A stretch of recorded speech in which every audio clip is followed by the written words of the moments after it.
بسم الله الرحمن الرحيم. أرأيت الذي يكذب بالدين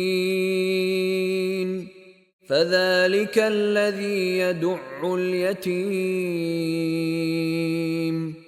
ولا يحض على طعام المسكين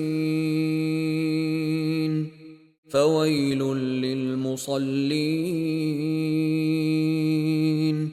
الذين هم عن صلاتهم ساهون الذين هم يراءون ويمنعون الماعون